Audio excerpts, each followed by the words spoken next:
seeing the growth in those segments because the bandwidth intensity, transmission speed times distance, now exceeds 100 gigabit meters per second, which is the threshold at which, once you go beyond it, optical solutions are dramatically less expensive than copper solutions. So let me finish up the opportunities that we're trying to leverage our 3-4-5 framework with a new area for us, which is architecture.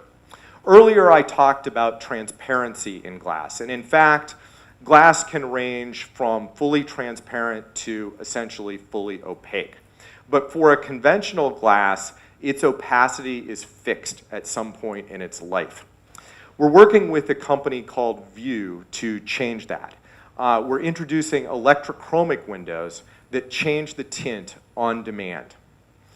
That not only allows you to get rid of the shades, but allows you to experience the benefits of windows and natural light, like more productivity in offices and healthier environments in hospitals on a continuous basis, while at the same time you're increasing your comfort and reducing your costs for heating and cooling.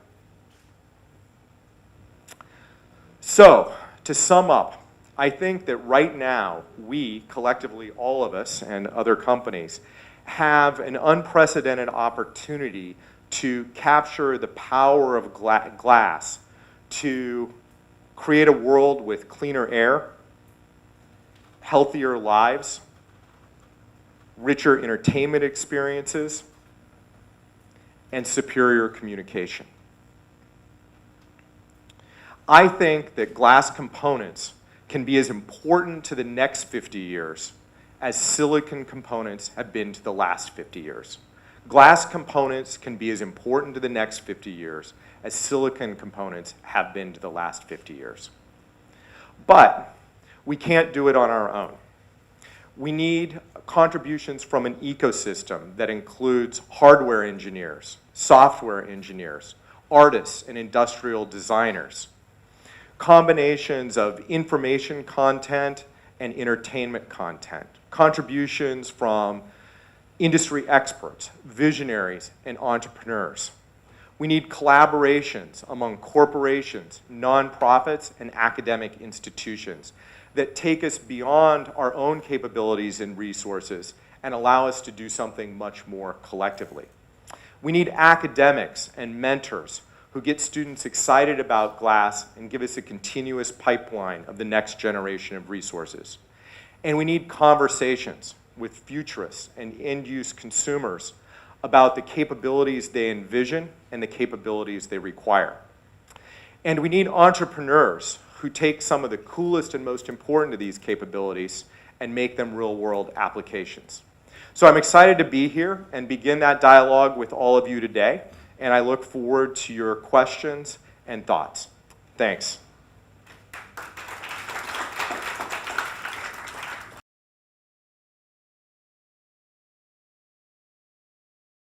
The original ideas that initiate innovation, how many percent is it generated in-house?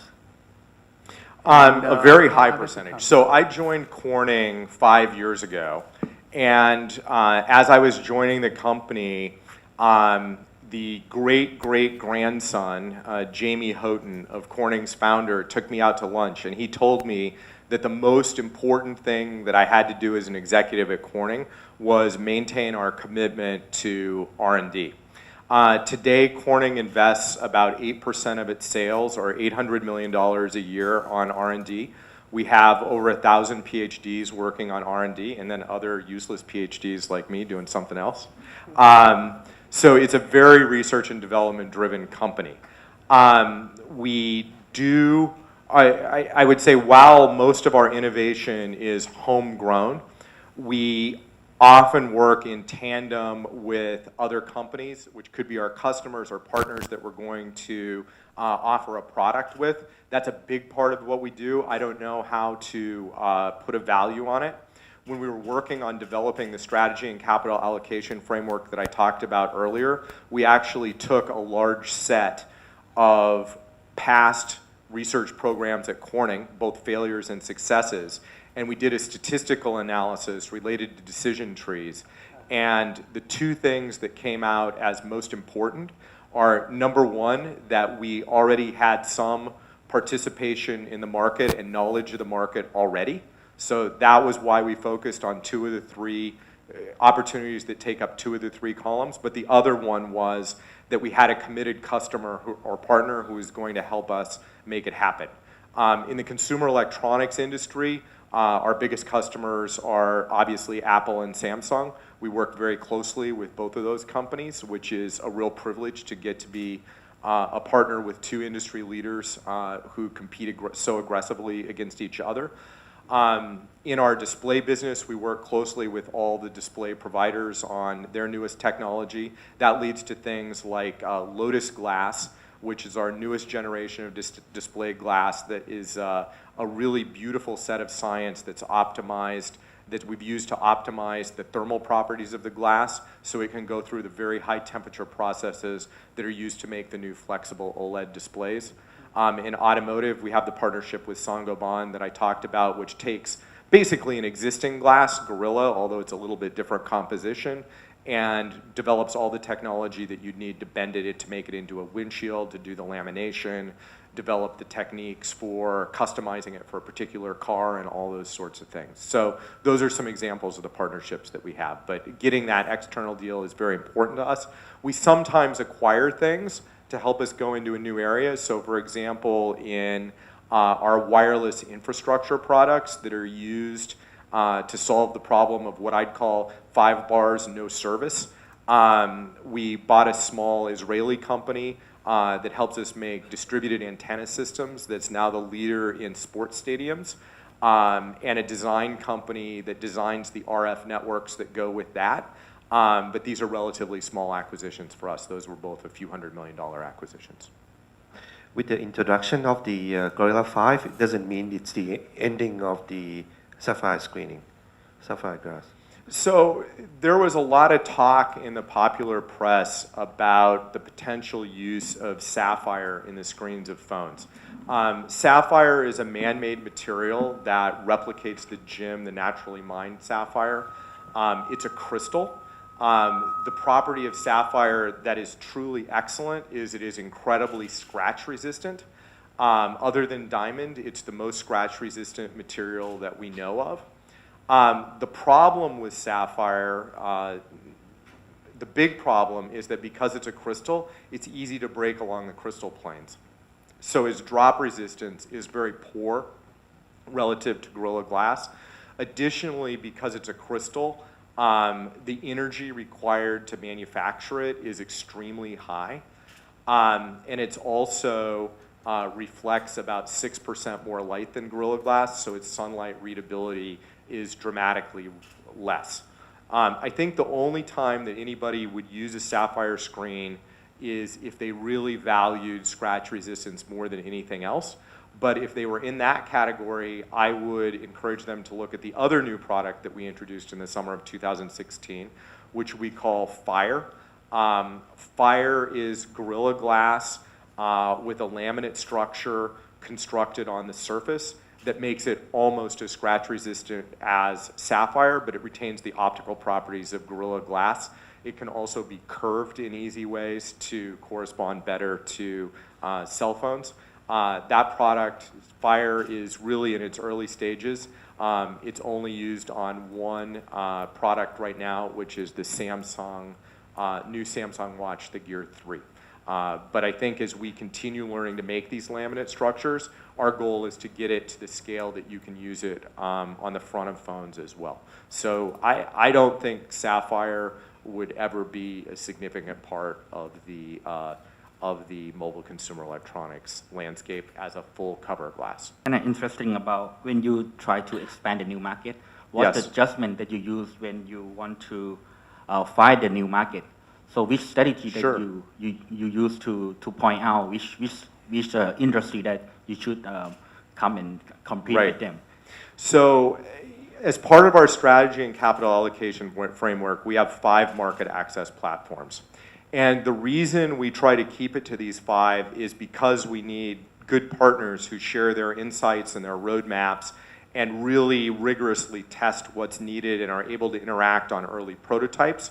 So, for example, in the automotive industry, where we've had a position in mobile emissions control since the early 1970s, we know the auto manufacturers really well. So when we wanted to go into a new segment of the automotive market, they already were comfortable with Corning. We knew the right people to talk to in the organization. It was relatively straightforward for us to gain traction with the decision makers at the company and get their commitment to do the testing that we're now undergoing and need to get on bigger production cars.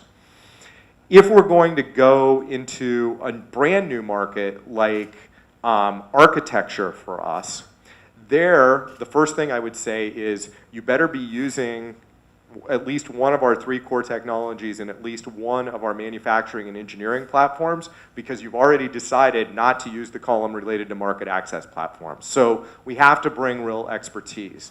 In those areas, the way that we're working is in conjunction with partners. In this case, View is a company that we've made an equity investment in. I'm on the board of directors of that company, and we have a team that's doing a joint development agreement. So in that case, we're building the commercial capabilities that we need in tandem with another company. Another new area we're getting into is we have a nearly $1 billion businesses in life sciences vessels today. Most of those vessels are used for research in biotech and pharmaceutical labs or for production of cells that are used to grow large molecule drugs. We're going after a new opportunity, which is the vials that are used to package drugs.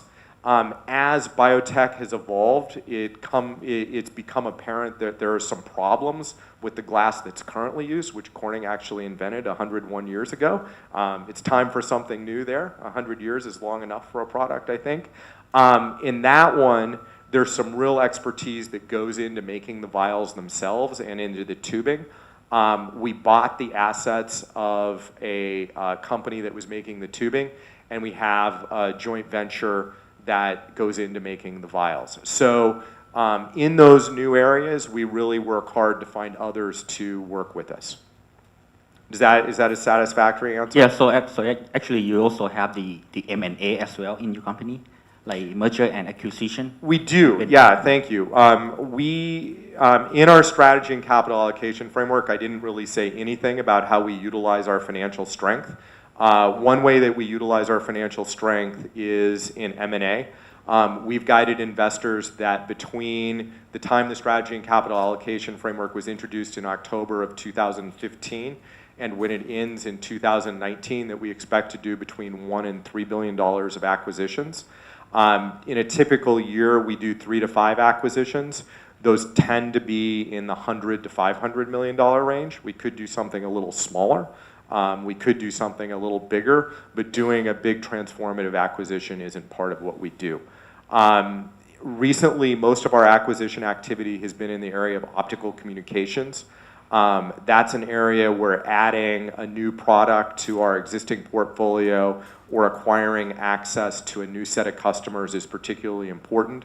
The most recent 2 acquisitions we did in that space, one was a company called AFOP, which is based on the West Coast, but was a particular specialist in its manufacturing of certain products in China and gave us a lot of market access in Asia.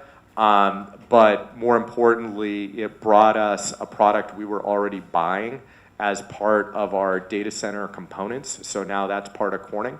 Another one that we just bought in December of last year specialized in ruggedized systems that went optical communication systems that for the military or for oil and gas applications. So for example, optical fiber is incredibly sensitive, its transmission is incredibly sensitive to the environment that surrounds us. Normally when we make cable packaging, we isolate it from the exterior environment, so this is irrelevant.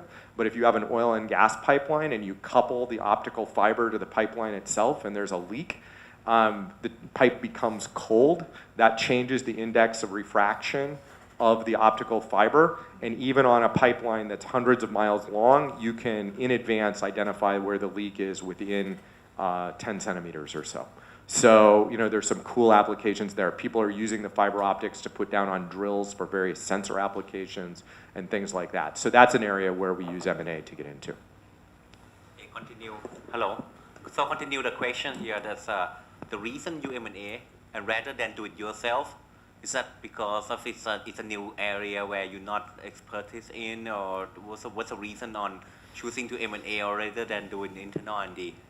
Right. Well, the most generic answer to why we do M&A is because we think it's a positive return on investment relative to other things that we could do with the cash. You certainly provided one important reason that we do it, but other reasons are, even in an area that we know well, sometimes people just invent something that is so important and distinctive and protectable that we think we need to own it.